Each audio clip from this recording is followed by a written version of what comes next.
Good morning, Mr. Nadir. We welcome you to Eurosatory 2018 on behalf of our viewers from Aviation and Civil and Defense Universe.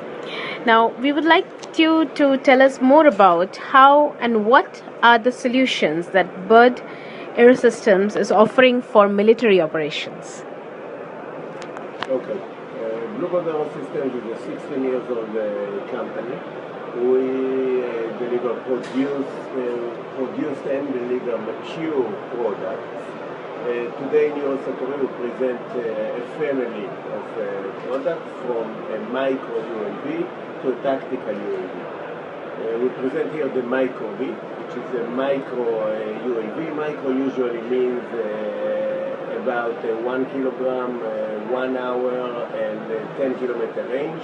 The micro V is actually flying 2.5 hours to a range of 15 kilometers, and it carries a dual sensor payload, meaning it can operate day and during night time. The second family is the mini UAV. Tactical means operational in the field, no need for infrastructure. It's a tactical mini UAV.